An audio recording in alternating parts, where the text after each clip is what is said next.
Rest in peace, Tupac, man. Last week would have been his 50th birthday.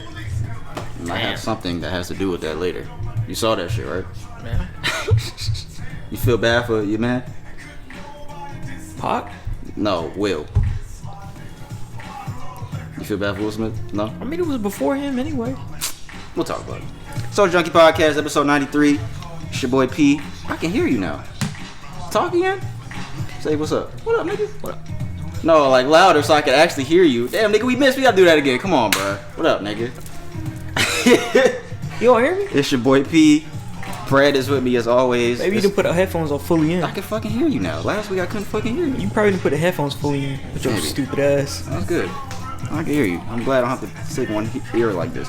Episode 93, Social Junkie Podcast. Everyone that hit that play button today, thank you for being here. We appreciate it as always. Make sure you like this video and subscribe. We're on YouTube every single Thursday. Apple Podcasts, Spotify, and SoundCloud.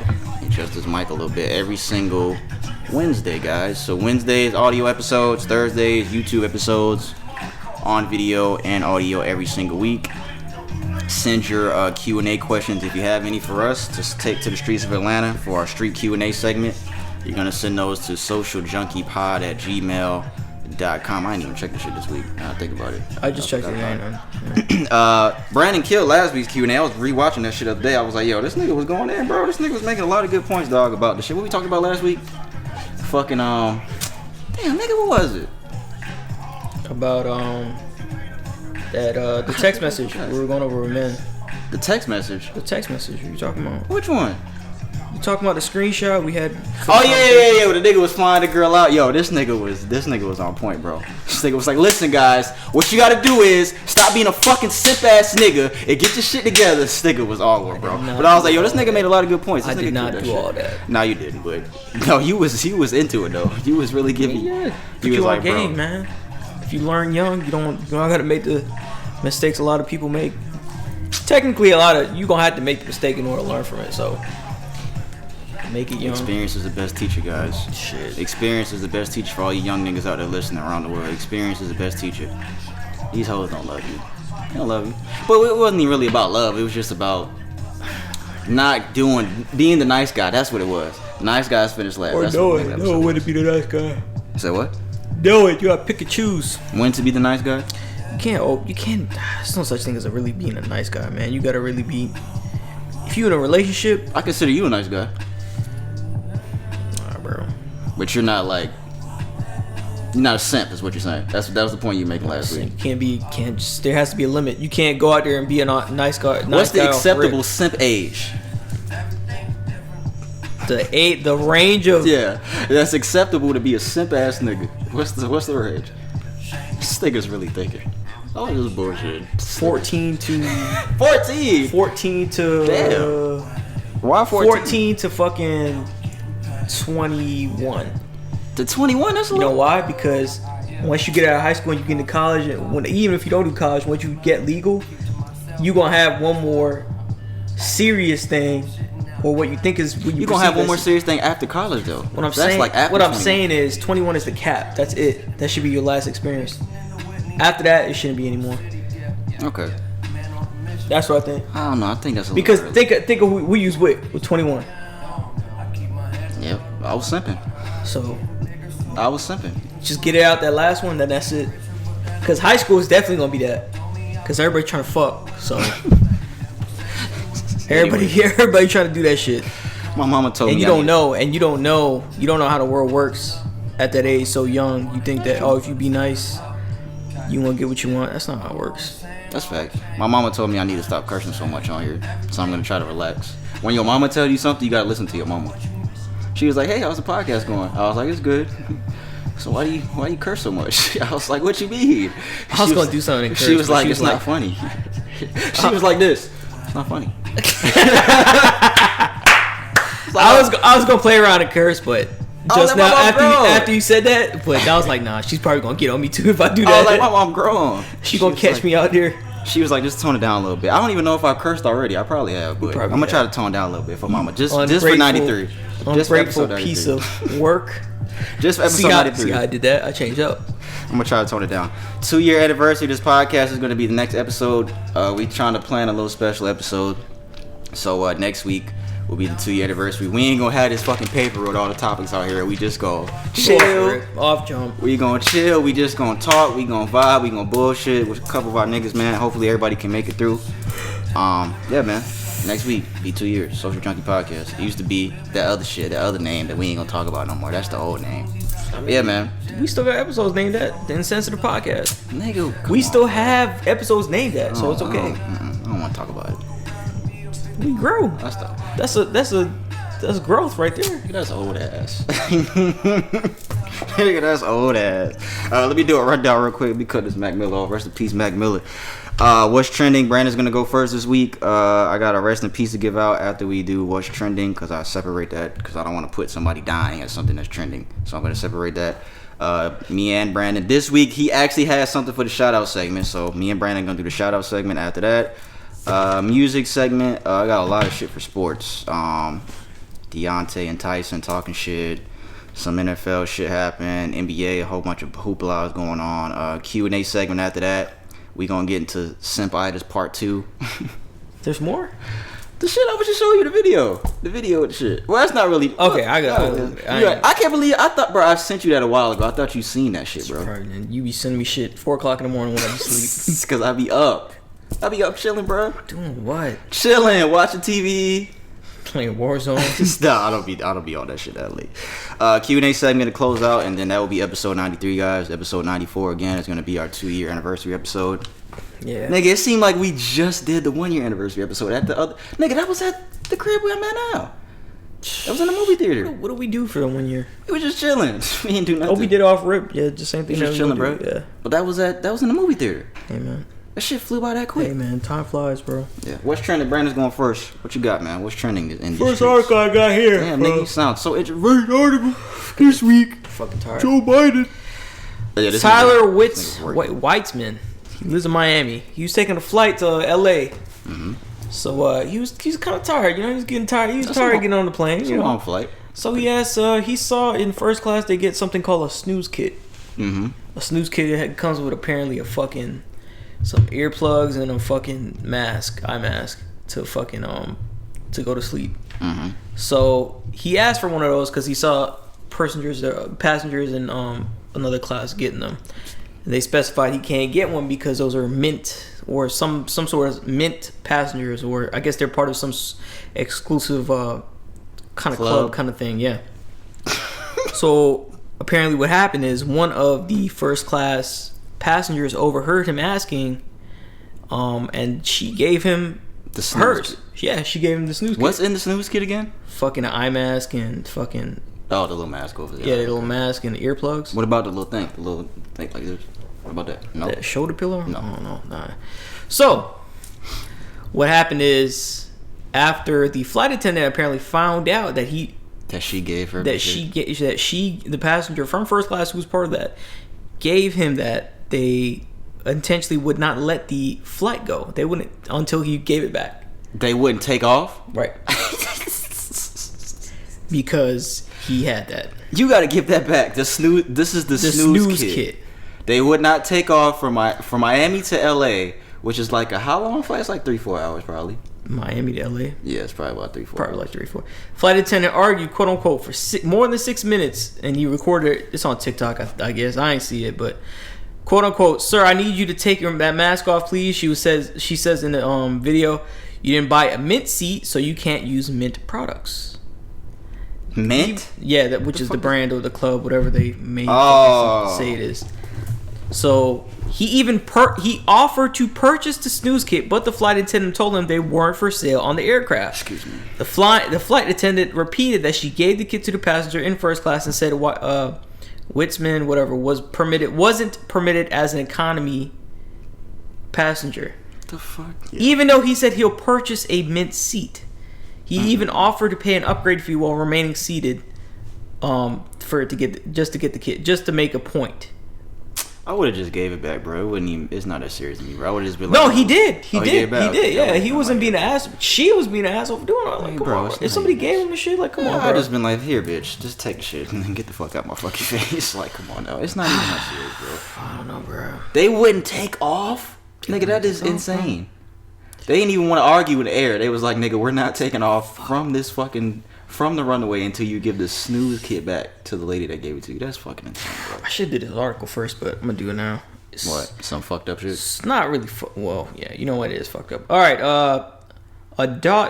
So this takes place in Miami. A daughter of a police chief of a Miami Gardens place, I guess Miami, whatever. Yeah, it's close to Miami. Was threatened with a gun after a order mix-up. So she works at Starbucks, right? Mm-hmm. She's a daughter of the police chief in Miami Gardens. The gunman, he was mad that he got a bagel without cream cheese. So he decided from the video to pull a gun on her. On the lady. On the girl, the 23-year-old. She's working her shift at Starbucks. Let me see what he look like. I don't. I think, yeah, it's him right here. Okay. Oh, I thought it was another picture of a guy. Okay. Yeah. So, working her shift at the Starbucks, and around 12:05, Omar Wright, 38, used the drive-thru to order a bagel and pulled ahead to receive his purchase. As the next customer was being attended to, he walked back to the window, yelling and screaming about not getting cream cheese on his bagel like he asked. So his daughter, Noel Pratt, the daughter, tried to help him.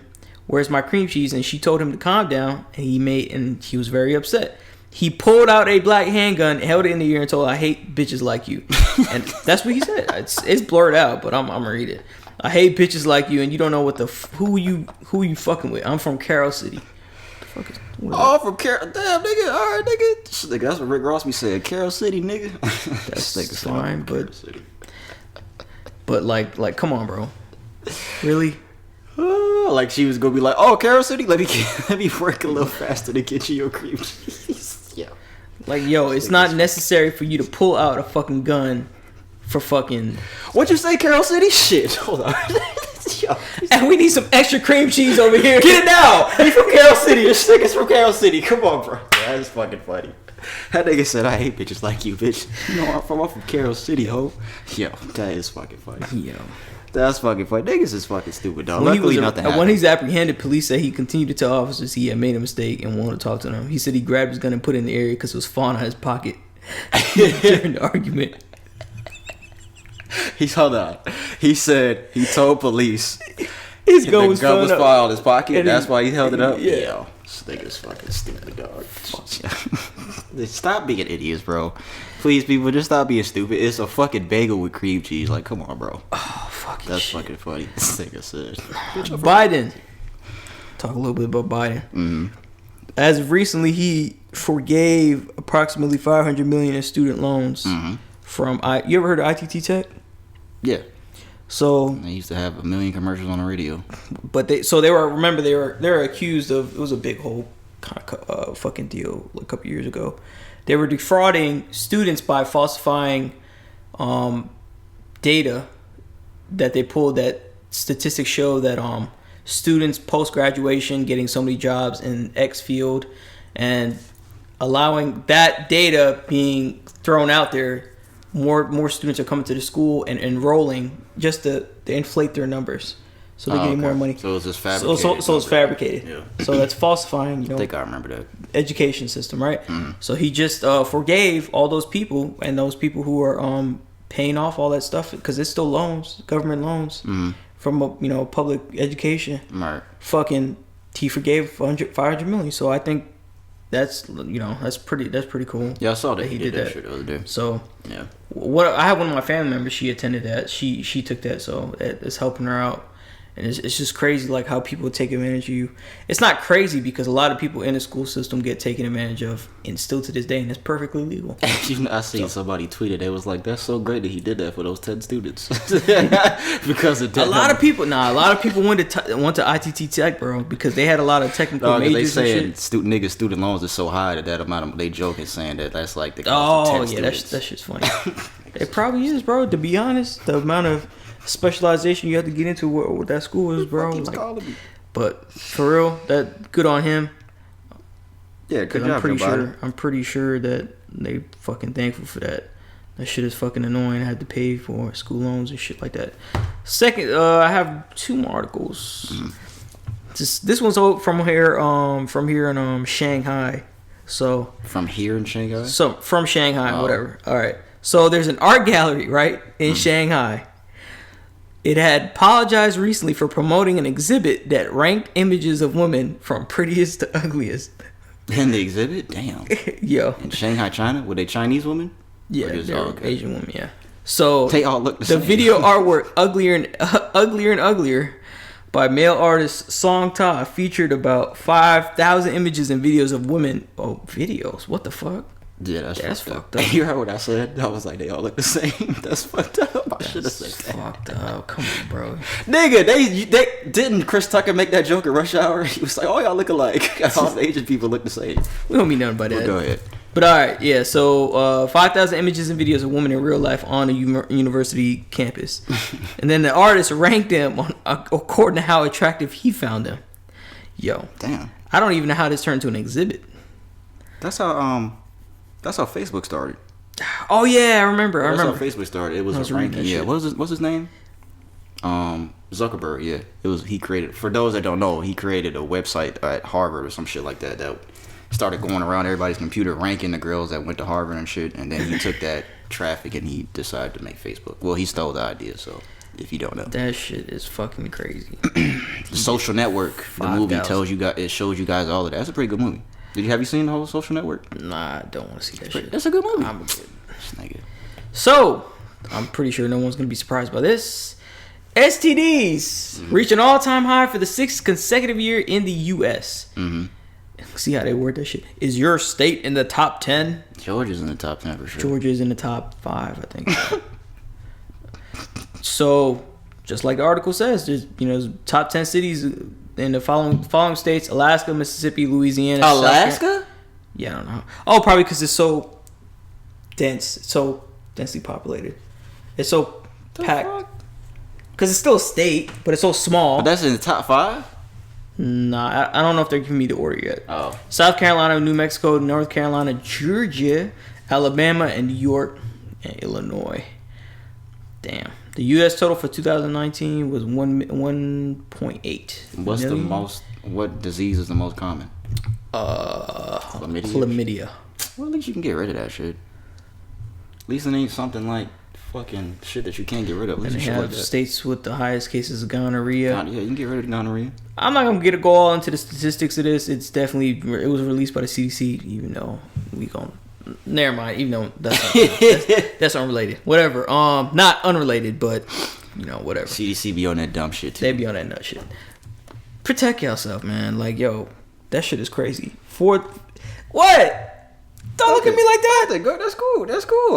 Okay, protect yourself, guys. Protect yourself. What, you not gonna tell them to protect yourself? All right, go ahead, fuck. Protect yourself. You know what? Go ahead and go out here and fuck raw. That's what P wants you to do. He wants you to go out there and get that raw dick. Get that raw twat. That's not why I look like that. That's what you look. But that's the message I want to. That's the message I want to put out there. Yes, protect yourself, guys. Use a condom. Know that shit feel good, but don't do it. Don't do it.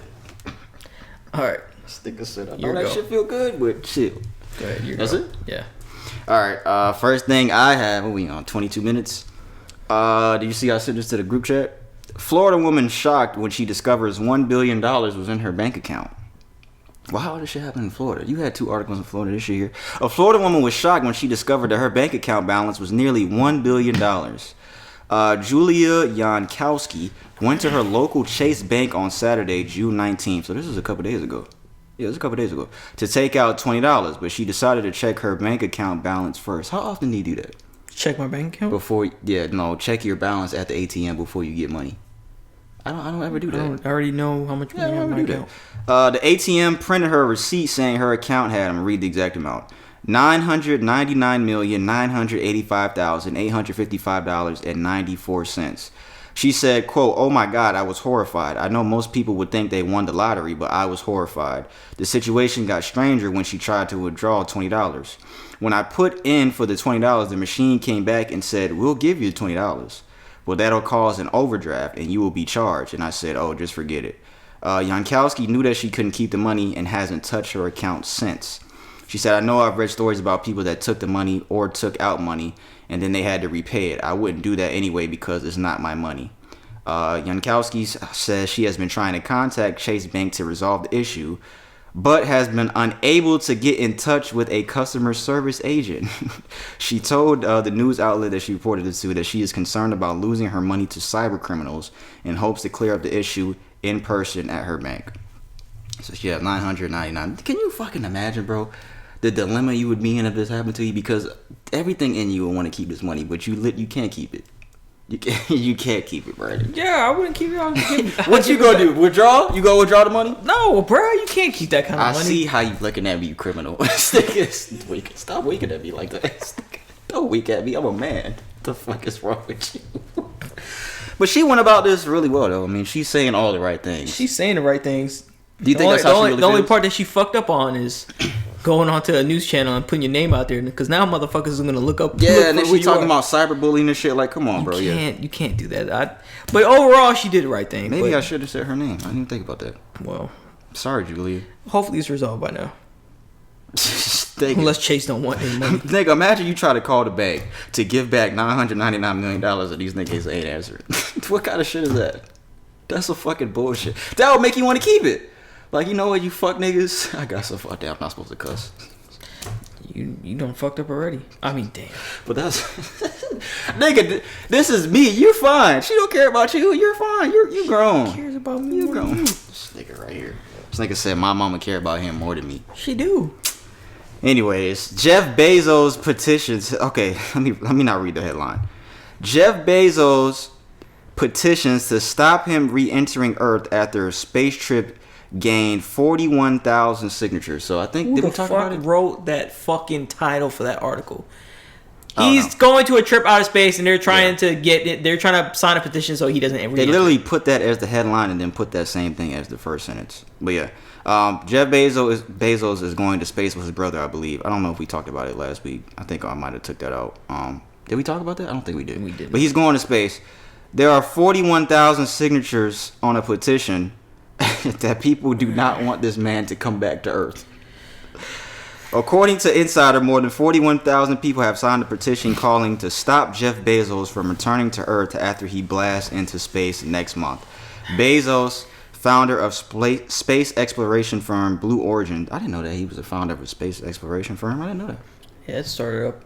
Damn, the things you can do when you got $1 billion. Because this is the founder of Amazon, people. He said on June 7th that him and his brother Mark Bezos will fly into space aboard the New Shepard rocket on July 20th, the company's first human flight.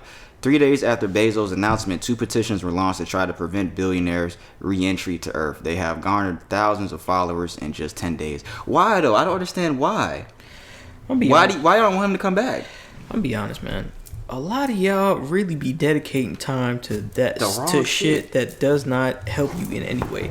Are y'all really that mad and sour toward a man that's like a billionaire for? Is that what it is? Are they bad? That's what it is. More than likely. What else? What other reason would it be? That's what I'm trying to figure out. Like, what is wrong with you niggas? Like, I don't know if it's like Amazon employees. It's not just Amazon employees, probably. They want him to go. But yet everybody over here buying shit from Amazon, doing all that kind of stuff. But y'all mad. I believe that's why. What other reason would there be? Where they want him to go? He can't go back there. Like you guys are giving energy to a petition that won't take place. Like an action won't. Like he's gonna come back. Like they want this nigga to go to the moon. Like come on, bro. You know what? I'm gonna sign this petition because I don't want him to come back there. Where the fuck is he gonna go? People just mad. You want him to die? Come on, bro. People want him to die. Like for what reason? Because he's wealthier than they are. People are so fucking stuck in it. They so fucking in this mindset that anybody doing better than them is automatically a fucking criminal. Is that automatically Jeff Bezos should spend all his money helping homeless fucking people and fucking doing all that stuff. Not to say he doesn't have to do that. He doesn't have to do any of that. Do all 41,000 people think that? That same thing you said? I'm pretty sure. What other reason is there to hate Jeff I think Bezos? motherfuckers just be doing that shit because it's probably funny. That's funny. But won't sign a petition on some serious shit going on. There you go. Waste of fucking time then. This is fucking stupid, bro. That was fucking funny. I don't know why that was so funny to me. I thought you would have had the Juneteenth thing. Because you had said something about it last week. Juneteenth just passed. I thought we talked about it. No, we didn't talk about it because it happened after. This was 5 days ago. I have this article. President Biden, he formally signs the bill into law, making Juneteenth a national holiday. It is now official. And did you see what Brian Kemp did? No, what he did? Biden made he signed the law to make Juneteenth a national holiday. Georgia Governor Brian Kemp blocks making Juneteenth a paid holiday for state employees. When this article came out, it had only been 24 hours that Biden made that official. Georgia Governor Brian Kemp's decision surrounding the new law has sparked an online debate. Although he legally required the state to sign the Georgia proclamation to acknowledge Juneteenth as a national holiday, Governor Brian Kemp also blocked making Juneteenth a paid holiday for all state employees. While many Georgia residents already plan to take Friday before Juneteenth off from work, following President Biden's recent legislation signing declaration and declaring it a national holiday. That's a long sentence. If any residents are state employees, they will have to enjoy their day off without getting paid. I don't think this is a big deal like that, to be real with you. Some holidays are paid. Yeah, I don't think this is a big deal like that. As people, I know how everybody wants to try to make this such a big deal, but I don't think it's a big deal. I mean, are you gonna get off work? That's the thing. Are you getting off? You just not getting paid for it? You off that day, but you just don't get paid? I mean, if it's official holiday, it has to be off. But you won't get paid for it. So 4th of July, do you get paid for 4th of July? I used to at the hospital when I worked at the hospital. What other major holidays are you thinking about? Christmas, July, of course. Christmas, that's a given. Thanksgiving. That's a given. I don't think this is a big deal, bro. I don't know. Tell me if y'all think I'm wrong. Is it a big deal that you not getting paid? I'm gonna say. I know niggas is like only black people should get paid, but no, that's not gonna happen. That's not Gonna happen. That's not gonna happen at all. Do you think he had the ill will because he did that? Definitely, he definitely does. At least we can. All the dumbass decisions he did. It took me a while to really get on the train of okay, this motherfucker's stupid. Because remember we used to talk about it a long time ago. All the shit he was doing, I was like, bro, he cannot be this stupid. But now he just doing nut shit, bro. Now he just on some other shit. But I don't think this is such a big deal like that. But that's just me reading it now. I don't think it's a big deal like that. Tell us what y'all think. Yeah, tell us what y'all think. Do we need to get paid? You can't say only black people, minorities need to be getting paid like for slavery. You can't say that. They're not going to do it. You know what? Should they do that? No, bro. This nigga said that's not how that works. That's our day. Yes, it is a black holiday, but that's not. If anything, that'll cause more division. Okay, so we'll give my reparations. So you think they're gonna do that? They should, so I could do that shit that they did on Chappelle's show. Fucking I just bought this buy a baby cash. Bought this baby cash. Speaking of that, Juneteenth. I just saw this before we started. I didn't even write it down because I just saw this on my feed. An Ikea in Atlanta is under fire after one of their stores allegedly listed fried chicken and watermelon as menu items for its employees to honor Juneteenth. The furniture giant reportedly sent an email to employees last week alerting them that to honor the perseverance of black Americans and acknowledge the progress yet to be made, it is also going to roll out a special menu, and that's where IKEA dropped the big time ball because that so-called menu, again, for a holiday commemorating the end of slavery, included fried chicken, watermelon, and mac and cheese. Some of those items, of course, perpetrate racial stereotypes. An employee who wished to remain anonymous, good job, told CBS 46, you cannot say serving watermelon on Juneteenth is a soul food menu when you don't even know the history they used to freed slaves watermelon during the slave time. What? What did this nigga say? You cannot say serving watermelon on Juneteenth is a soul food menu when you don't even know the history they used to feed slaves watermelon during the slave time. Oh, okay, he's saying you don't even know they used to feed slaves watermelon during the slave time. That's what he's saying. Saying if you don't know the history. He said soul food menu. So Are they saying that they did a soul food menu and he's just picking and choosing? Hold on, I seen the menu on here. Let me find it. I seen the actual. Okay, menu. well, yeah, that'd be like something. Oh, they have a fucking video. Last Friday, they say the menu was going to be served to customers and employees as a way to, quote, honor and preserve Black Americans in light of the Juneteenth holiday. You cannot say serving watermelon on Juneteenth is a soul food menu when you don't even know the history of they used to feed slaves watermelon during the slavery time. None of the co-workers who sat down to create the menu, nobody was Black. Ikea employees. Hold on, I'm trying to pause on the menu. Damn it, let me screenshot it. Look out for a special menu on Saturday, which will include fried chicken, watermelon, mac and cheese. They spelled potato wrong. Potato salad. Yeah, this definitely wasn't made by a Black person. Potato salad, collard greens, and candied yams. That's pretty fucked up. That is pretty. What? I was for a second, I was going to give you the benefit of the doubt. I thought it would have been like a whole fucking list, and these are just random things on the menu, because that would have been better, right? But nah, they say all of this shit. No, I don't think that would have been better, because you still got fried chicken and watermelon. Nah, I mean, if it would have been mixed in there, like if they had coleslaw. If you take the watermelon out, is it okay? Yeah, because that shit sounds like some shit I would eat. What the fuck am I eat? I'm not gonna eat no damn. This is wrong. You can't do this. No, it's still wrong. I'm not saying it's not wrong. This was a good idea. The thing about this is crazy that in this day and age, they don't got nobody checking that this shit does not sound good. They're like, oh yeah, just go ahead and put some fucking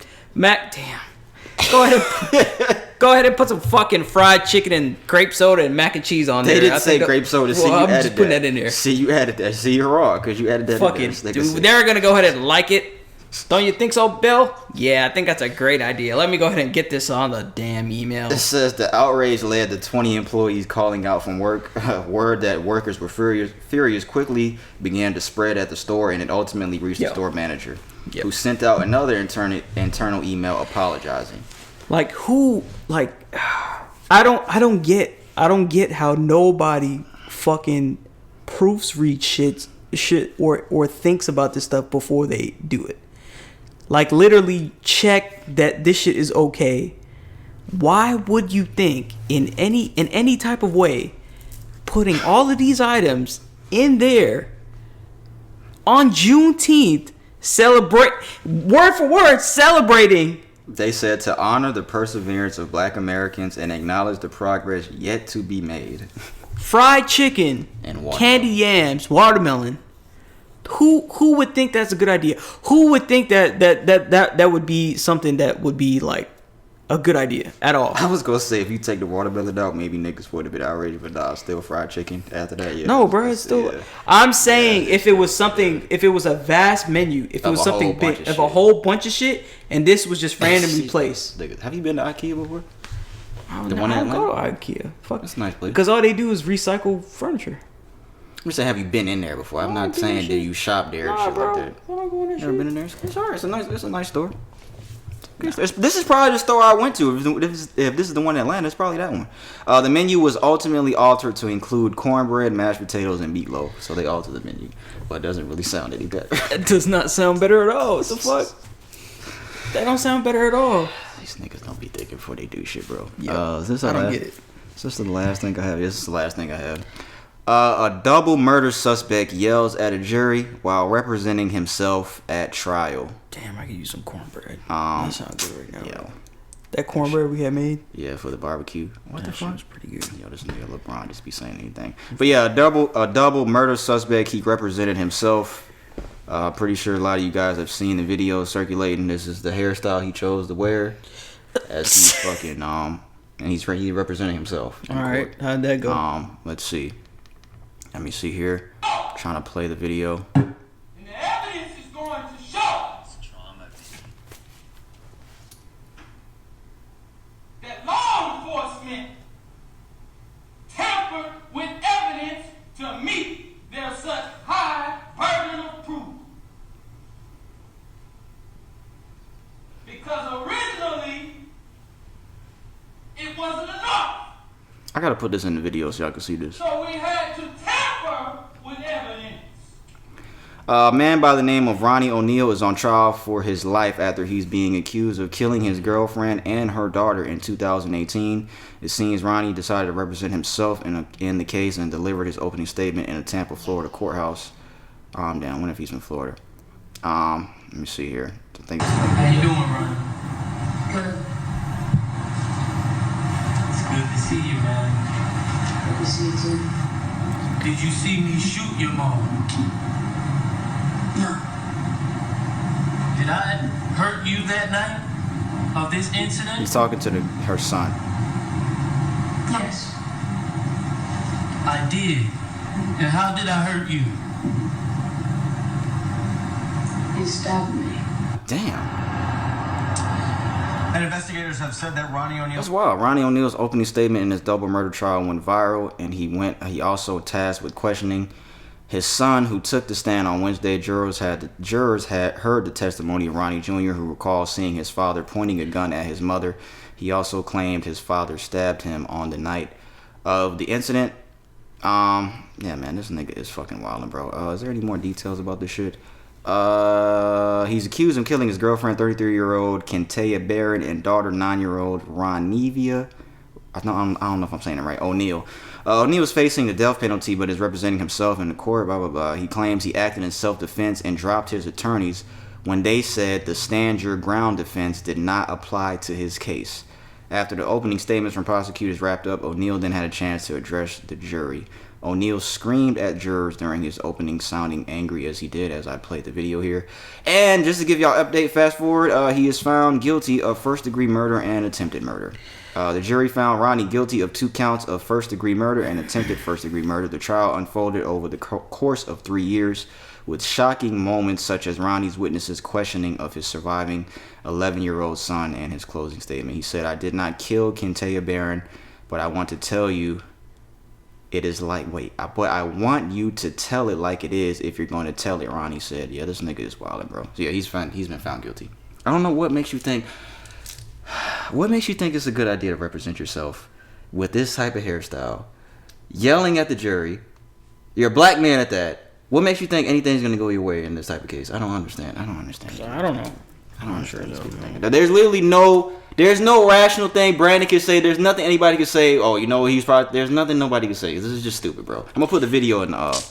Rest in peace. Yeah, rest in peace to the mother and the little girl. Yeah. Again, Kentea Barron and Ronivia ONeill, I think is how her name is pronounced. Damn. Yeah, that's it. What makes you think this is okay, bro? He has to be from Florida with that hairstyle. That's some Pompano looking type shit, even though he's probably not from there, but that's some Kodak looking shit.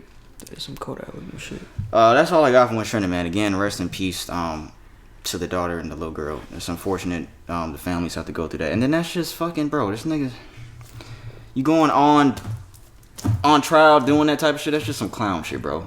Like, for her family's sake and shit like that. That's just some clown shit, dog. I don't really know what else to say on it, bro, to be honest. There's nothing else to say. I don't even know. Ain't nothing else to say.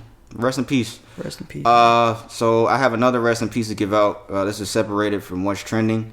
I didn't follow this guy or anything like that. I didn't even know who he was until I read the story, but it's just a sad story. He is a daredevil. His name is Alex Harville. He died after practicing for a 351-foot world record motorcycle jump.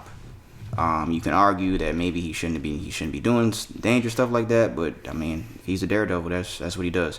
According to the Grant County Coroner's Office in Washington, the 28-year-old died after crashing his motorcycle while performing a practice jump at the Grant County International Airport on Thursday, June 17th. This dude just welcomed a baby on May 18th.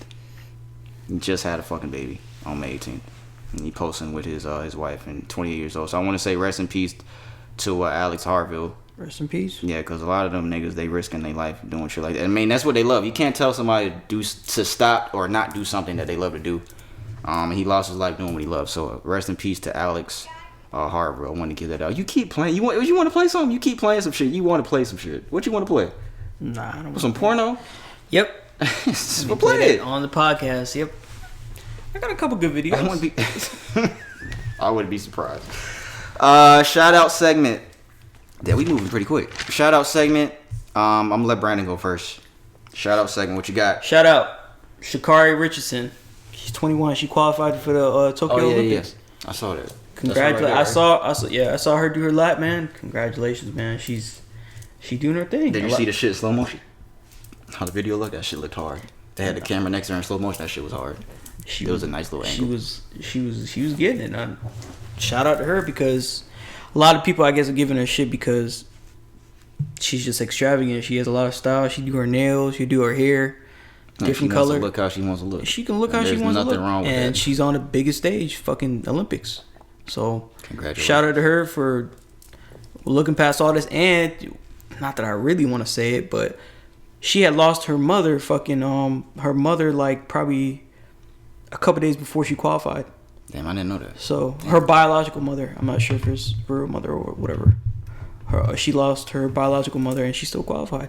So to be honest, imagine the pressure that is after like somebody that close. It probably fueled her to do that. For real. So congratulations, shout out to you. I hope you do a lot of great things, and you already are at 21.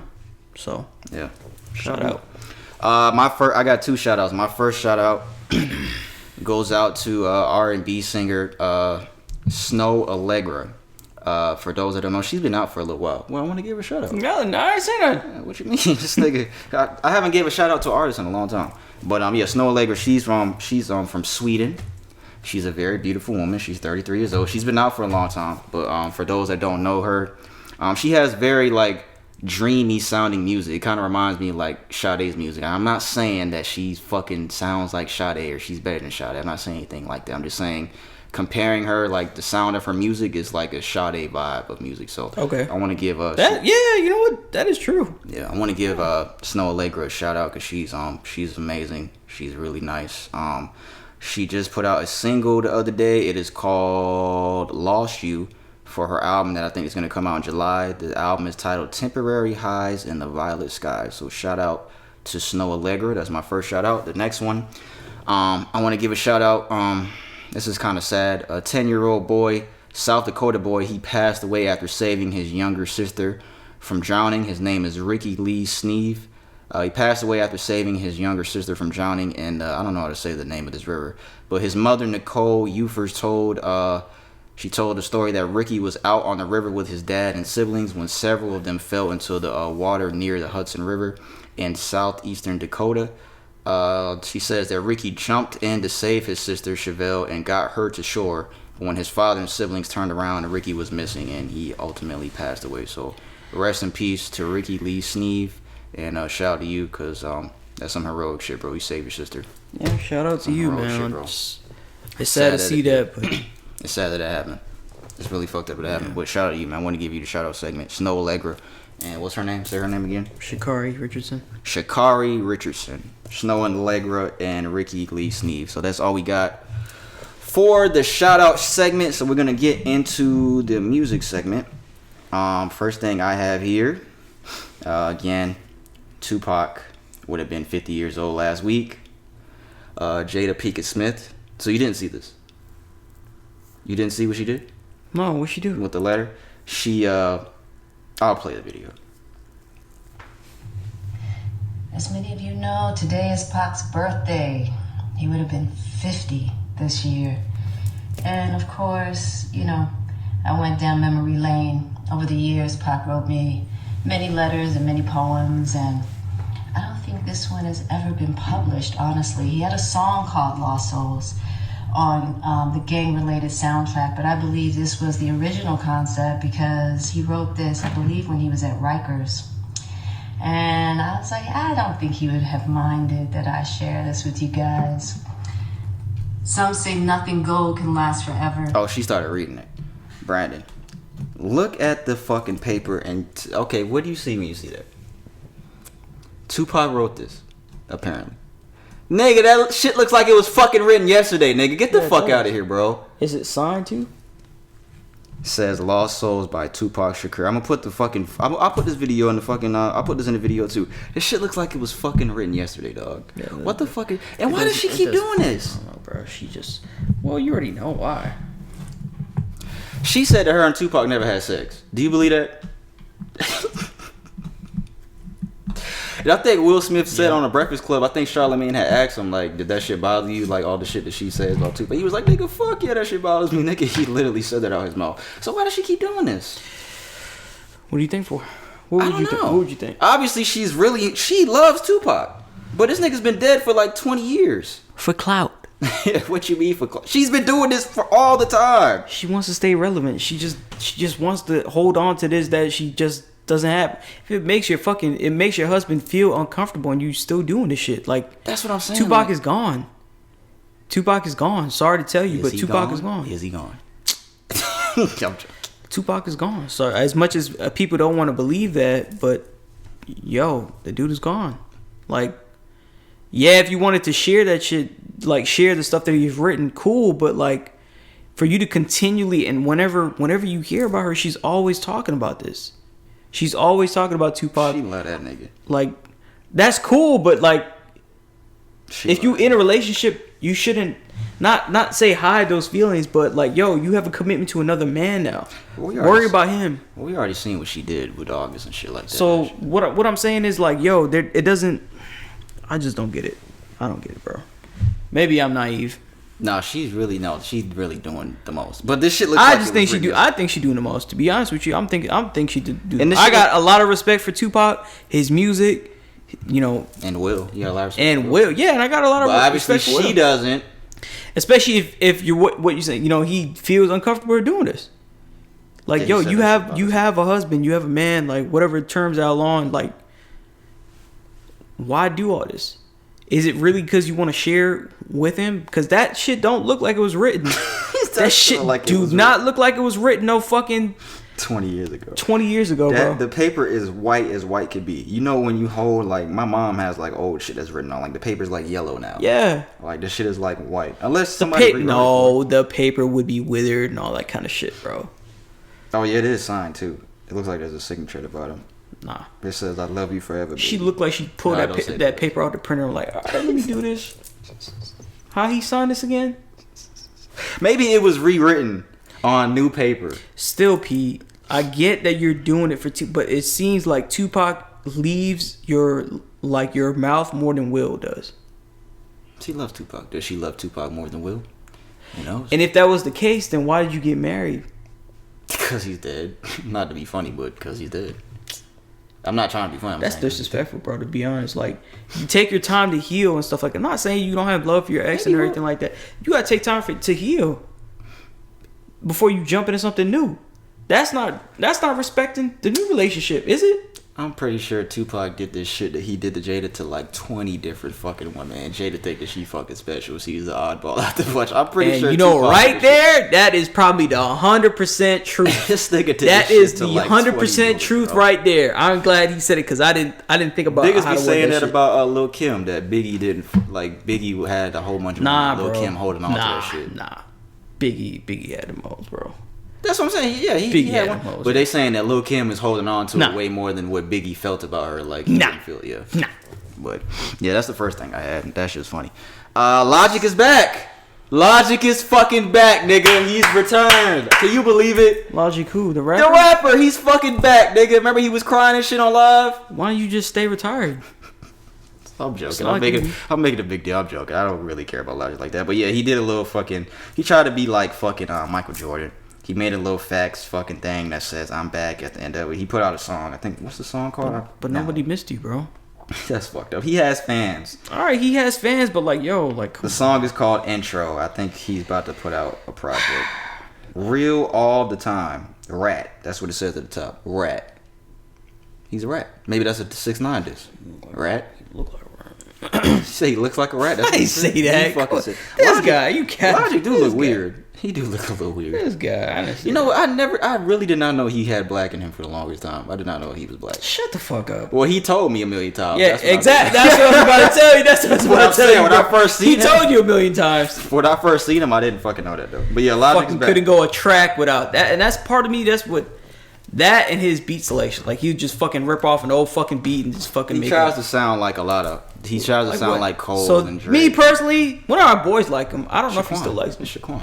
But I should call Shaquan right now. See if he got my shit and be like, "Yo, Logic is back, bro. How you feel?" You feel enlightened?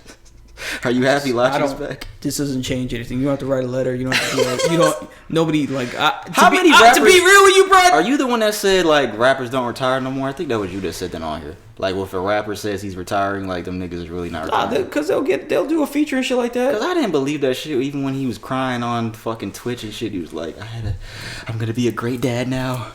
Like, why can't you be a dad and rap? Like, the fuck are you talking about? Because he just wants to be now extra. Now he finna do that. Like, he just wants to be extra doing all this shit. Bro. I used to like Logic too. I used to like him when he first. I did, but when I started realizing his music is very like how he does his music, I don't like it. I'm not saying I don't like him anymore, but I don't. I really after I seen that shit, I stopped listening to him, bro. He can rap. The nigga can rap. He can rap better than a lot of niggas. He could definitely rap better than a lot of niggas. I'll give him that. Game. He definitely can. We probably gonna get some hate. Oh, why the fuck you don't like Logic?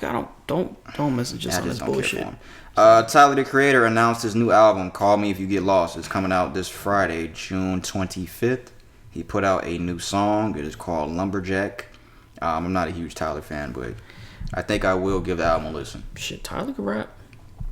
Who's a better rapper, Tyler or Logic? I'll say Tyler. I would say Logic.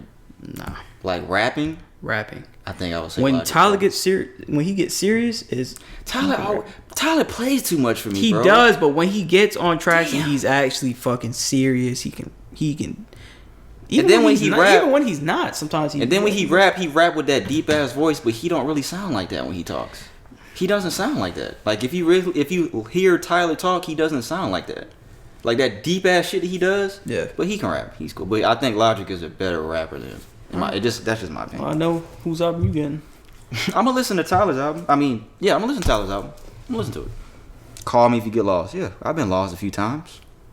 I'm saying I have. Rick Ross says that his collab album with Drake is looking real solid. The question that was asked to Rick Ross was, speaking of collaborations, you said that a joint project with Drake is under serious consideration. They asked Ross, what is the update on that? He said, quote, well, me and Drizzy, we may have spoken within the last 48 hours, but it's only so much I can say other than this is the closest or the realest he's ever been. He's saying as far as doing the album. He's wrapping up his album and I'm in the same space. So the timing and everything is really aligning. It's something that we really want to give the streets on some real shit. So it's looking real solid. That's the most I could say.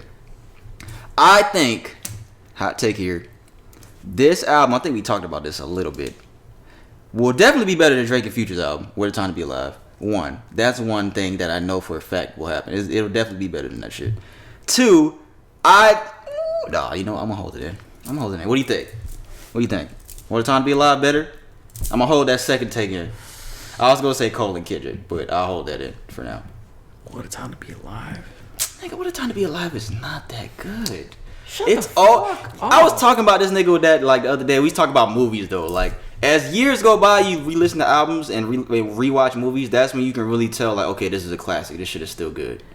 What a Time to Be Alive it didn't age that well to me. I think this album would be pretty good. With that, I'm not gonna say it's.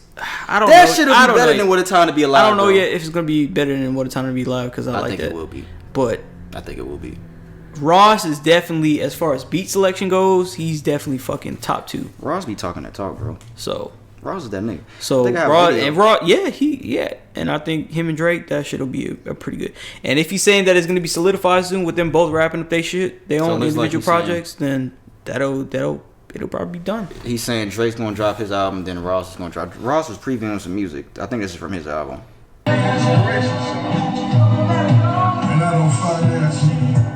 I think it's produced by Harry Fraud too.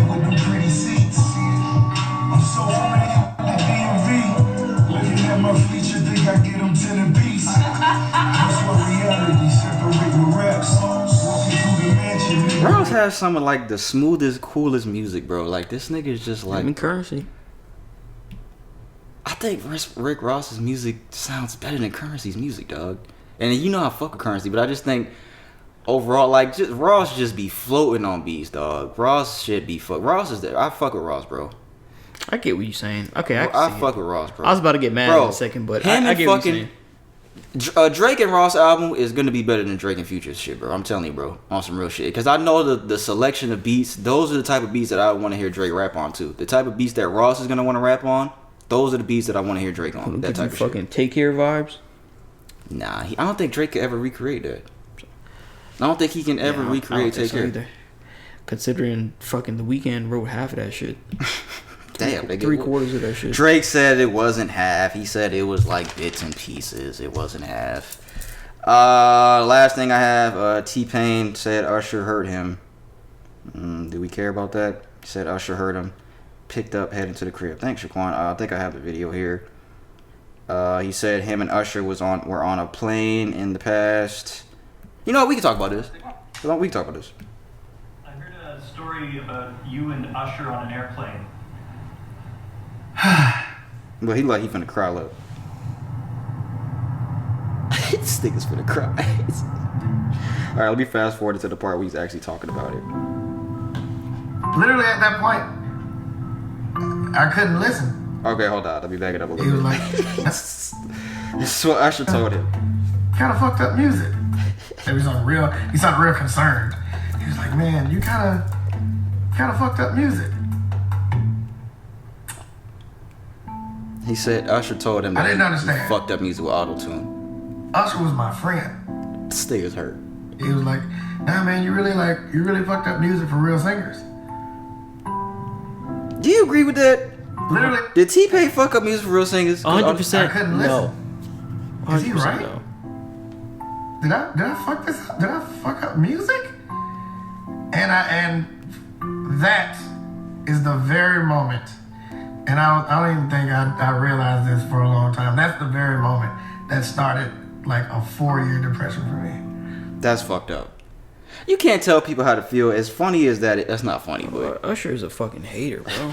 and then Usher, they was like, what did somebody say? I fucking think I had hater, something bro. in here. I had something in here that somebody tweeted, which was actually pretty fucking funny. Usher put T-Pain in depression by saying auto-tune fucked up music, and then went on to release "Oh My God," a song full of auto-tune that went #1. Usher, you fucking hater, bro. Like, music is subjective. Think about music for we talking about centuries ago. Difference in that nowadays. It's always evolving. Everybody's always gonna experiment with different shit. Like, that's just what it is. Who are you to say that you're fucking up everything? Like, if anything, there's more singers now. It's still coming out. Everybody can shine in their own way. They can still sing. Everybody could do their auto-tune. And guess what? Everybody here has the freedom to listen whatever the fuck they want to listen to. What does it matter? I think T-Pain should be looked at as more like a revolutionary artist, to be honestly. And to be honest, it's not like T-Pain can't naturally sing. Fucking T-Pain can fucking actually sing really fucking well. I've seen a video of him singing without auto-tune. But do you agree with that? That he? No, I don't. No, I'm saying like he revolutionized that auto-tune. Yeah, he did because how many rappers use that shit now? Not saying T-Pain's a rapper, but how many artists use everybody auto-tune uses that shit now. We're talking about even singers use that shit now. Even actually people who just sing, they'll pitch the voice up and they'll fucking use auto-tune and shit. Travis Scott's whole fucking shit is auto-tune. It's auto-tune.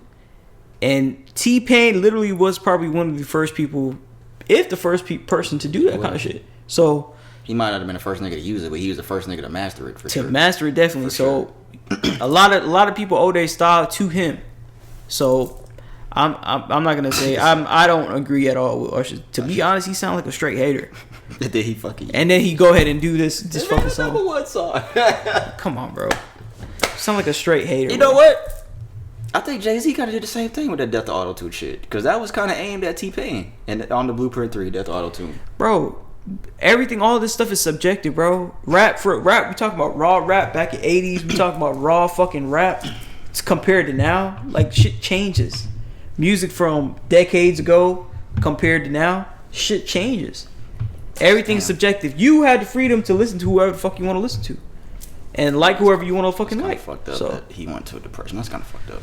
It is fucked up. I think T-Pain said because you know why? Because he probably looked up to him as somebody. I think there was a video of fucking Elon. He was crying because somebody had told him that I think Neil Armstrong had said, or somebody big into space, like an astronaut who actually went to space, They didn't like the bounds that he was exploring because he was putting so much emphasis on going out there, and they didn't like that. They didn't like the stuff that he was doing and whatnot for whatever reason. He was crying during the interview because those were his heroes. Those were people that he looked up to when he was young, as far as to get where he is now. And for you to have people that you want to be like say that shit about you, that shit will probably do something to you. That's probably why he was depressed. Because the people fucking Usher's opinion probably meant a lot to him. We had dreams just to make it up the flag pole, just to find out that our heroes was some assholes. Who said that? Can you guess? Who said that? Come on, B, just play with me. Cole. No, J. Cole. Damn it, bro. I was gonna say some stupid fuck, man. What? Oh, you forgot? No, I was gonna say a stupid rapper or some shit. It was J. Cole. That's all we have for music. We're gonna get into sports. I got a lot of shit for sports, but I'll try to go through it real quick. Bet you do. Yeah. What do you think about the NBA playoffs? Start NBA. What do you think? You know who's left? The Suns. Okay, good job. Milwaukee. Okay, good job. Look at this guy. He don't even watch the NBA. Who else is left? It's two more. Utah's out, right? Utah's out. Yeah, I don't know. Atlanta and oh yeah, Atlanta. What the fuck is wrong with me?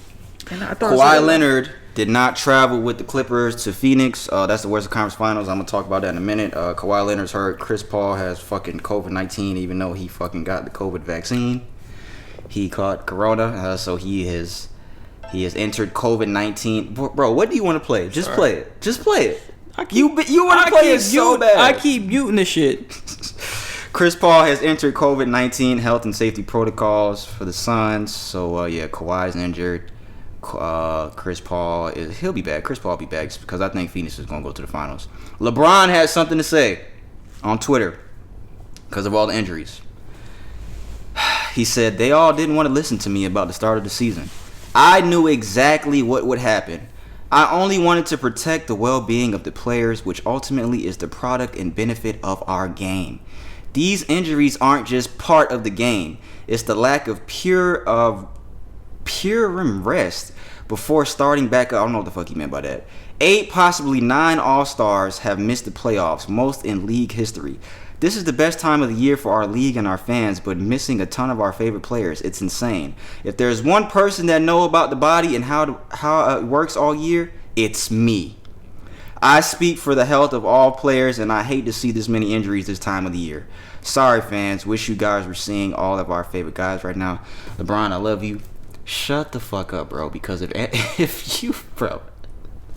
Anthony Davis didn't get hurt and this nigga was still in the playoffs, I guarantee you 100%, if this nigga was still playing, he would not have tweeted this, Brandon.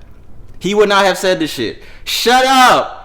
Shut the fuck up, you big bitch. Shut up. And I love LeBron, but didn't your mama just said not to stop cursing? Shut up. Just shut the. LeBron always be saying some shit at the wrong times. Like, bro, okay, everybody's injured. I understand, but it's okay. So nobody listened to you. So it's just if everybody would just took LeBron, he just always makes everything about him. Everything is about him. I hate that he does that all the time, bro. Like he makes everything about him, dog. And if he would have still been, I can't argue with that. To be honest with you, I can't. This nigga right here. I wonder what Chris will say about this. Chris, what you think? He'll argue me to death. LaMelo Ball got Rookie of the Year. Saw that coming. Kemba Walker got traded to the Thunder from the Celtics. What the fuck? Why'd they do that? Why'd they do that? For a second round pick for Al Horford. No, wait.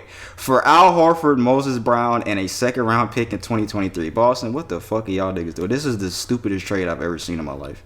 They traded Kemba Walker and their 16th pick for Al Horford, who is fucking washed. I don't even know who Moses Brown is. And a second round pick in 2023. Why? Kemba Walker's pretty good too.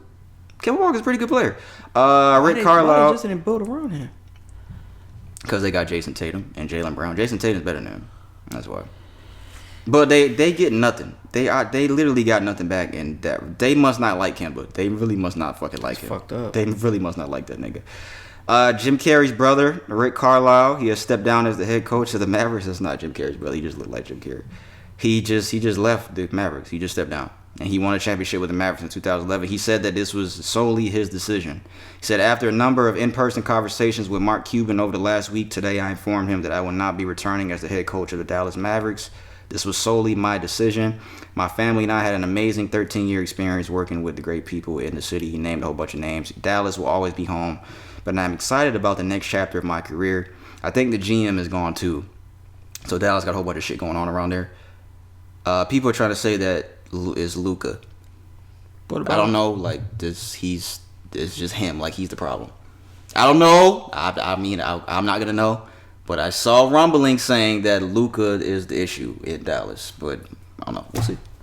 Because why would this nigga just step down when you got a great player like Luka Doncic? Okay, but why would it be Luka and not the organization? I don't know.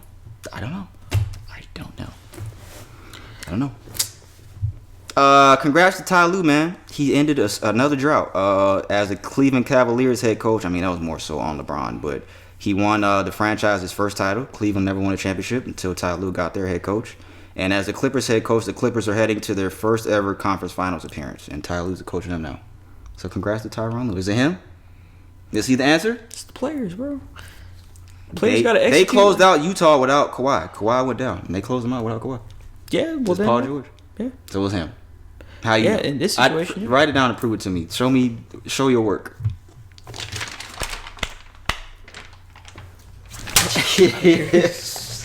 Western Conference Finals is the Phoenix Suns and the Los Angeles Clippers. I think Phoenix is gonna go all the way. I think Phoenix is gonna take it. I don't know if Kawhi is gonna come back, but I think Phoenix is gonna take it. I thought it was gonna be Phoenix and Brooklyn. Hey man, give Kevin Durant his flowers, bro. Please give Kevin Durant his flowers. He played every minute of Game 5 against the Bucks. Every single fucking minute and had 49, 17, and 10. Damn. The only player to record 45, 15, and 10 in a playoff game in NBA history. Came back from a ruptured Achilles. Chris, this is especially to our nigga Chris. Remember you told me that KD was going to come back the same? Remember you told me that? And I was like, nigga, you done lost your fucking mind. This is Kevin Durant we're talking about. You remember that, right? Okay. I just want to make sure you remember that. And he only said that because historically, niggas didn't come back the same after Achilles injuries. But I was like, bro, this is Kevin Durant. KD is the truth. This might be the best KD we ever seen. He averaged 27, 7, and 6 this year. First to put 45, 15, and 10 in the playoff game. Most points ever scored in a game 7. Of course, Kyrie went down. James Harden looked like shit. James Harden was smoking that pack, bro. Because this nigga looked like shit. He looked like shit. He's injured, but that injury ain't have a lot to do with some of them passes he was making. That nigga looked like booty, bro. But you seen how close this nigga was to the end of these niggas' season, bro? This nigga's foot is on the line. If it would have been a 3, these niggas would have won the game ultimately. Damn. I think he said some shit, Kevin Durant. Talking about his foot. Most memorable shot of your career? Not at all. Not even close to the most memorable shot. I thought it was a Tracy, but my big ass foot was a step on the line. I was just seeing a little screenshot how close I was to ending their season off that shot, but it wasn't in God's plan, and we move on. So it was a solid shot, but I hit way bigger shots than that. I think Kevin Durant's the best player in the NBA right now, bro. Yeah. It's hard to say that with LeBron not being in the playoffs right now, but I always had Kevin Durant number 2 behind LeBron, but I think Kevin. Even though he lost, he lost, but it was that close. He gave everything, dog. He literally gave. If they would have had Kyrie, they would have beat the Bucks, and they was up to it. And it's convenient because he didn't walk out when they were 6 minutes in. I think he played every minute of the game in Game 5 and Game 7. Yeah, he didn't walk out. 6 minutes left. Yeah, like LeBron, right? This nigga right here. That nigga gave everything. I think if they would have had Kyrie, that's how the game should be played, though. James Harden fucked them niggas up, bro. I think James Harden did more damage than good when he came back from injury. But I think if they had Kyrie, they would have been good. They was up 2-0, but yeah. So I said all year it's gonna be the Lakers and the Nets, and that ain't happening. So all the teams that's left, they gonna get their first title in years. The Eastern Conference Finals is the Hawks and the Bucks. I'm not even gonna say who I think is gonna win that because Ryan is a Hawks fan, our boy Ryan, and I've been talking shit to him all playoffs, and these niggas keep winning, so I'm not gonna say anything. These niggas keep winning. I'm not saying anything, but I will say if Atlanta goes to the finals, I'm going to a game. If Atlanta goes to the finals, I'm going to a finals game. That's be happening. Pretty fucking big. I'm fucking going. It's gonna be packed out here, boy. I like to see Phoenix and Atlanta. That would be a good series. They both got young teams. But yeah. That's Yeah, all that would be a good fucking game. Yeah, that'd be a good series. Atlanta and Phoenix. Yeah. I think I'm not gonna say it. I'm just holding it. That's all I got for NBA shit, man. Who y'all think is going to the finals? Who y'all think is gonna win it all? Let us know in the comments on that. NFL news. Somebody got shot for the Vikings, man. A rookie. Vikings rookie defensive tackle Jalen Twyman was shot 4 times while visiting his aunt in Washington, D.C. But he is okay. So I want to send a speedy recovery to Jalen Twyman. I don't know who he is, but he's a rookie. Got shot 4 times. I don't know what escalated for that to happen, but he was shot 4 times, and it is said that he is going to be okay. So thank God he didn't lose his life. Damn. What do you think? But yeah. And the biggest NFL news. You ready? Ready for this? Biggest NFL news. That's all we got for NFL. Then we gonna get in the boxing in the Q&A segment. Los Angeles Raiders player Carl Nassib. He is the first active NFL player in history to come out as gay. I'm gonna play the video here of him speaking. Carl Nassib. I'm at my house here in Westchester, Pennsylvania. Just want to take a quick moment to say that I'm gay. I've been meaning to do this for a while now, but I finally feel comfortable enough to get it off my chest. I really have the best life. I got the best family, friends, and job a guy could ask for. I'm a pretty private person, so I hope you guys know that I'm really not doing this for attention. I just think that representation and visibility are so important. I actually hope that like one day videos like this and the whole coming out process are just not necessary. But until then, I'm going to do my best and do my part to cultivate a culture that's accepting, that's compassionate, and I'm going to start by donating $100,000 to the Trevor Project. They're an incredible organization. They're the #1 suicide prevention service for LGBTQ youth in America, and they're truly doing incredible things. And I'm very excited to be a part of it, to help in any way that I can. And I'm really pumped to see what the future holds. That's all I have for you guys. I hope you have a great day. So yeah, he came out as the first active NFL player as gay. And I just saw this before we started. He now has the top selling NFL jersey over the last 2 days after his announcement. And my question to Brandon before, because when we talked about it yesterday off air, I was like, my question was, why do people feel like they got to do that? Like, come out. And what was your response? I don't remember what you said. I think some people do it for attention. Some people do, but I think a lot of other people do it because they want to empower people to. Because that shit, I would imagine it would be so fucking uncomfortable and fucking like such a nerve-wracking shit to do to come out and be like, be identified as gay, identify as gay or lesbian, whatever. I would imagine, and being in that position for so fucking long, I guess, doing that shit, it's just like a weight off your chest. You can finally fucking be yourself. You don't gotta hide the shit no more. And I wasn't saying that like there's something wrong with it. I was just like, but why do people feel like if you want to be gay, just be gay? Now, I said, yeah, I see. But I see what you're saying. I think some like celebrities and stuff like that. Some people I think just do this shit for attention. I just think some people do it for attention, but I think for the majority, I think they'll do it. And what I've seen is stories will come out and be like, yeah, I did it. If you're on the fence about it, do it. You're not alone in this kind of thing. That's kind of what I feel like especially since he's pointed his focus to the organization they're donating, and he's telling people he's specifically telling people how he feels like after doing all this stuff that he's wanted to do this for a while. I don't feel any type of false. He's not making it per se about him. He's making it more about the situation, and the process of him coming out, I guess. He stated that his decision was inspired by wanting to increase visibility for the LGBTQ community. Yeah. Back in 2014, Michael Sam was the first openly gay NFL draft pick, but according to NBC Sports, he was not on a regular season roster and never played a game following being drafted with the St. Louis Rams. And I remember that Michael Sam thing. So that's why they're saying he is the first active player to come out in NFL history. And now he has the top selling jersey over the past 2 days. Yeah. Shout out. Shout out. If your locker was next to him and he looked at you a certain way, what would you say?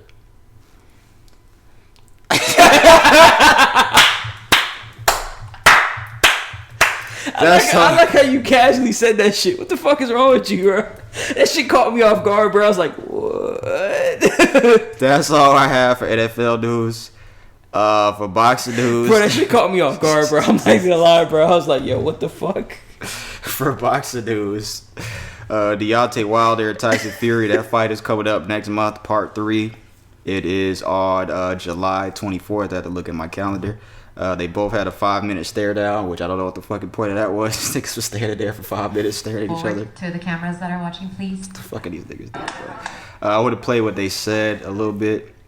I don't think I had a video of what they said, but Tyson Fury said, quote, "I was worried about Deontay Wilder for quite a while after the defeat that I gave him." He was talking a whole bunch of shit, like he's gonna knock this nigga out, he's gonna knock him out again, he's looking for the cold knockout this time around. He was talking a whole bunch of shit. But you're picking Tyson Fury again to win this. So you don't think that Deontay's gonna have any type of improvement from the last fight? I'm not gonna say that. He probably has some improvement, but we're talking about back to the problem of fundamental boxing, bro. We're talking about footwork. We're talking about keeping your fucking hands up, not just depending on fucking haymakers, bro. Yeah, he was talking overall about that just moving, bro. Like it's just and he made the big excuse about his stamina, his fucking stamina. And that you capitalize on that when you're a fucking boxer. You got to go the distance, That they make a big point of that when you do the conditioning. You have to be conditioned to last that long. Didn't he say that fucking shit that he weighed him down, made him tired? So next time he said that the gloves were weighted. Fucking. Okay, so don't wear anything when you come out. Just come out normal. How about that? So so it doesn't.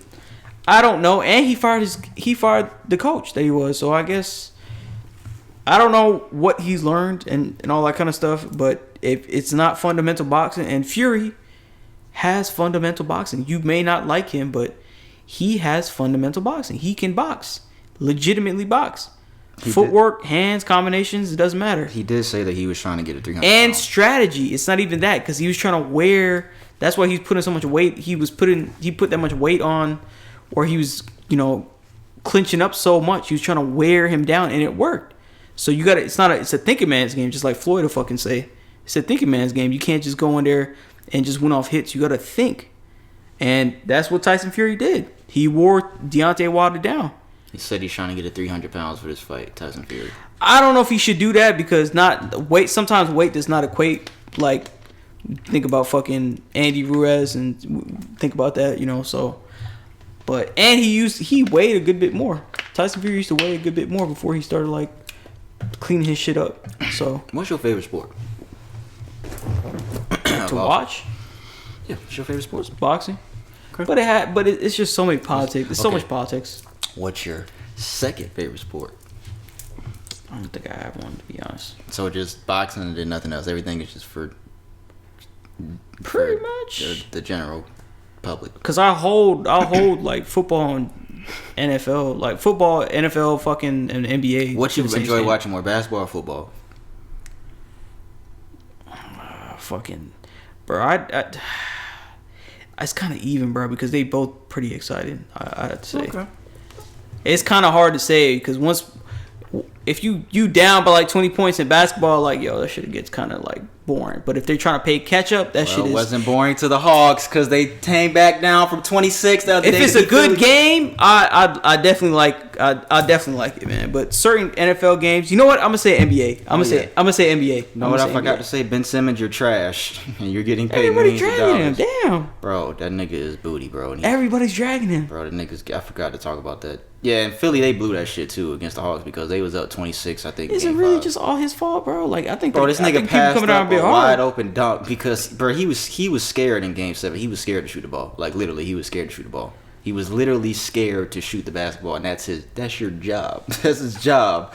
He gets paid millions of dollars to shoot a basketball. I can shoot better than this nigga. For a fact, I can literally shoot the basketball better than Ben Simmons. For a fact, I'm not a better basketball player than Ben Simmons, but I can shoot a free throw and shoot jumpers better than Ben Simmons for a fact. Brandon can probably shoot better than this nigga. Brandon, you might be a better shooter than Ben Simmons. That nigga is that bad at shooting the basketball. Damn, bitch. No, I didn't mean it like that. But I'm saying, that nigga is ass. Ben Simmons is booty, bro. But I thought he was working on that shot. I think wasn't Kobe helping him with his jump shot too? That was Devin Booker and Jason Tatum. They trying to say that Devin Booker is the next Somebody Kobe. was helping Ben, bro. Let me make that clear too. Nobody's the next Kobe because Stephen A. Smith talking about Devin Booker's the next Kobe. That's not true. No, Everybody, especially him, bro. I don't like Stephen A. Smith. I don't like him like that, bro. He's just a loudmouth to me, bro. He just be talking just to makes fucking sense talk. sometimes. He just be talking to talk most of the time, That's bro. just his personality. He's loud and it's annoying. That's what got him. But paid. at the end of the day, nobody's gonna be Kobe. Everybody's their own person. That's not and you be falling onto the hype train to be like, oh, okay, just because off of this one performance or a series that Devin we're gonna Booker's that nigga now, but he I ain't understand no Kobe. that, He ain't but no Kobe. we're talking about a proven record. Yeah. We're not talking about just a 1-game series or a series of a fucking one season. We're talking about proven over time. I think he's saying that people are just so fucking bent on putting people in the classes automatically when they see some shit and they jump on this bandwagon. Okay, Devin Booker. Let's put him up there in the class because it's one series.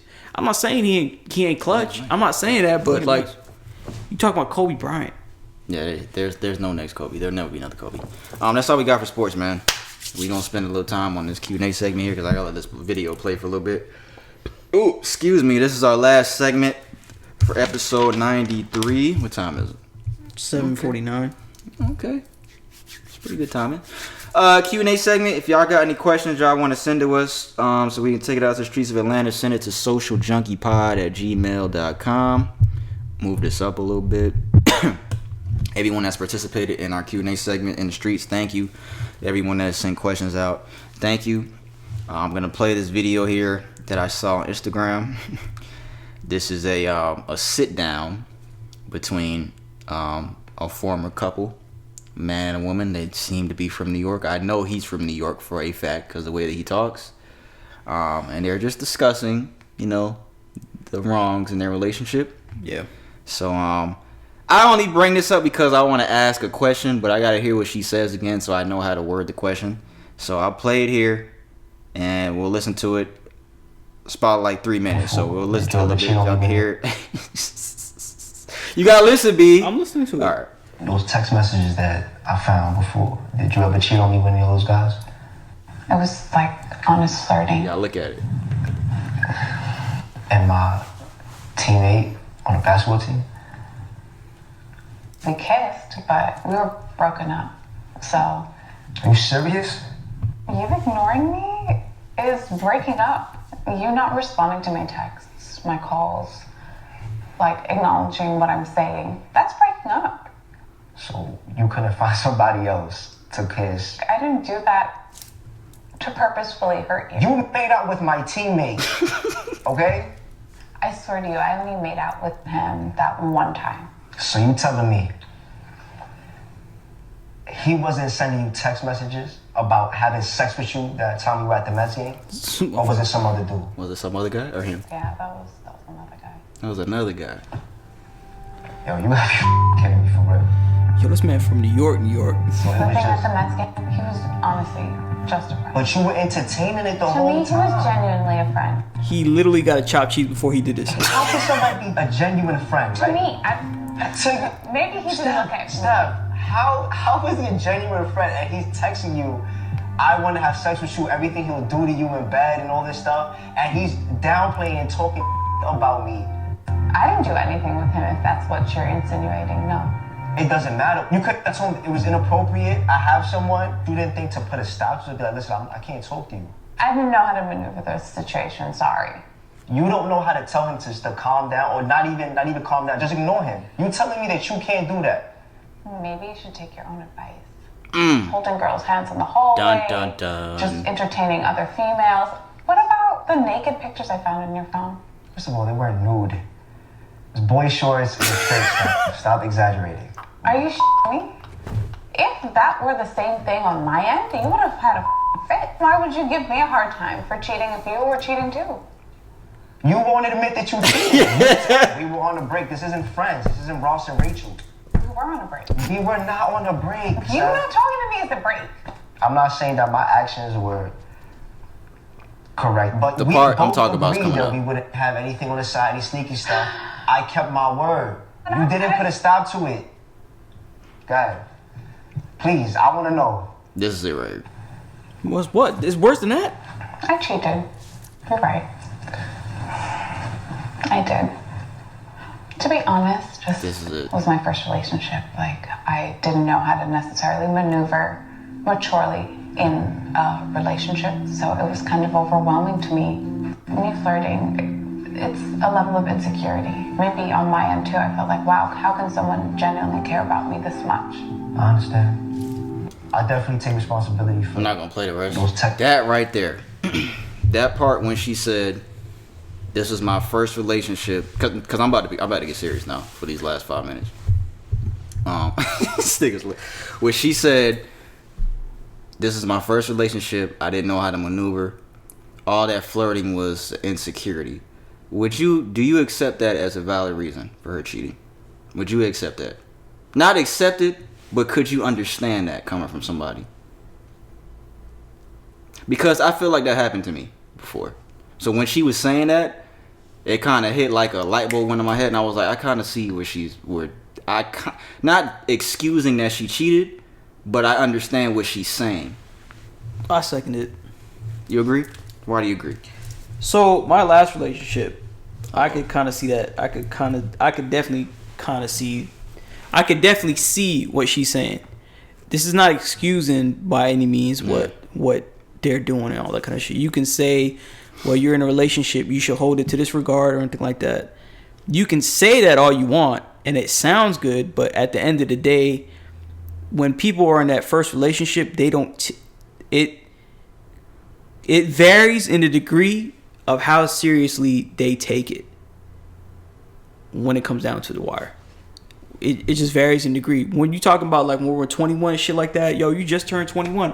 How serious do you think that somebody's who just turned into their party phase, just got out of high school and shit, or you're not 21? The situation I'm talking about, that's how old I was. So I was 21. And how do you perceive all these kind of factors coming into play, hanging out, chilling with a whole bunch of other people, doing shit? You really kind of just going through, if you're going through school at that time and doing all this other shit, like you chilling at that time. You're not worried about much at that time, as opposed to when you older, right? Mm-hmm. How do you think about all these factors coming into play that time? That you don't know what to do with that kind of, you don't know maturity yet. You just don't know maturity at that age. Now, like I said, and I'll say it again, I'm not justifying it, but you definitely should know what you're getting into before you get. People fully don't comprehend getting into a relationship nowadays. They don't comprehend getting into a relationship nowadays and what it really is at that age. They just think it's okay. I'll do this for like a little bit, see how it is. They don't fully comprehend what it is. She said it was insecurities. Like, how can somebody like me this much? How does and like I said, I was gonna say, so with I did a lot for my that person I was with last, and a lot, like I said last time, the other episode, doing so much for somebody, it makes people think, take you for granted, because they're like, how could somebody treat me so well? How could I deserve this much and be treated like this? Because, and keep in mind, when they're questioning themselves like that, their commitment is not up to where your commitment is. No. If somebody on the other side is asking those questions, like how could somebody deserve this, and their commitment it's not even with you. Your commitment is probably up here. Theirs is down here. That's fair. They're not fully on that same level. So they're questioning themselves like, why is this person doing this? Why should they do this? And why are they doing all this for me? Do I really deserve this? And they just go out there and do their own thing. That's what I've seen. It's fact. Like, it's a fact. They just go out there and do their own thing. I think that everything she said, you're not gonna understand that when you're young. You're not gonna understand it. I think it takes a couple more relationships. Because like I said, I was 21. And if she would have said what she said to me, I would have been like, man, get the fuck out of here. That's bullshit, bro. Nah, bro. If you love somebody, you fucking love somebody, man. Fuck all that. You're not gonna understand. You're gonna be so angry at the time. You're not gonna understand. That's why we said earlier, experience is the best teacher. Like, for real. Once you start going through more shit and you start understanding why people do things to people, because the saying hurt people, that's some real shit. I'll say it again. Hurt people. You heard that before, right? Right, hurt but people hurt. That's I'd also offer the opposite to that. That just because you're hurt, that doesn't mean that. But I think people don't do that on purpose. It just happens. I understand. Okay, so we can. Like it just happens unknowingly. You don't do it on like, So, I'm hurt. yeah. But there's the other side of it. There are niggas that hurt people and do fucked up shit to bitches because they were hurt. There's niggas that do that shit for that reason. But I think on the other side of that, there's people that do it unknowingly. And they don't give themselves all the way to somebody because they're so blocked on the inside. They don't want to get hurt again, and they just don't know that. That's what I had. I think I had brought that up. That's what I had went through in my current relationship because I was hurt, so I didn't fully commit to that kind of like to the relationship because I was very reserved at first, but my reservations it's not there anymore like that. So it's not there. Like I can, I'm good. Like committed. Yeah, I'm committed. Yeah. Good job. So proud of you. But that goes hand in hand to say that it takes a while to understand, like you're saying, a while to understand that these things, like I said, we're not justifying her cheating, anybody cheating and stuff like that, but you don't really understand the purpose of what they probably hypothetically were thinking because it'll fit together. Yeah. Until later on. At that time you'll just be like, yo, what the fuck? This bitch done cheated on me. Like, what the fuck are you talking about? And the whole time I was watching that video for the first time, I was laughing until she said that, and I was like, damn, I never thought about that.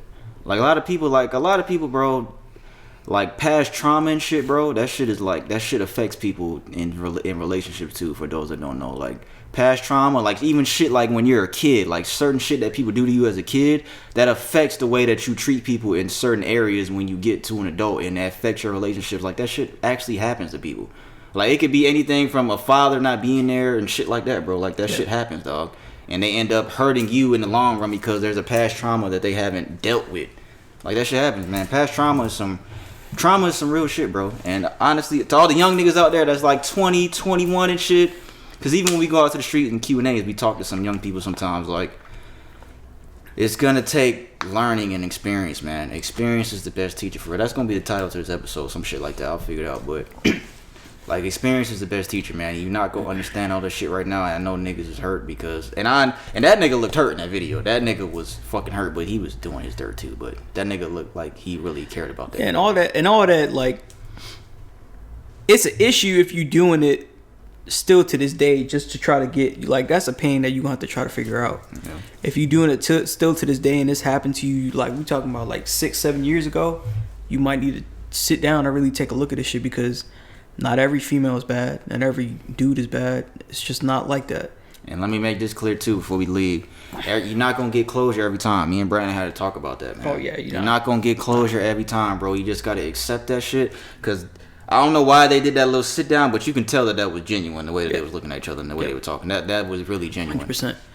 But you're not gonna get closure every time like that, and that's okay. You just gotta move forward and just accept it, and you'll learn as years go by. Like you'll learn.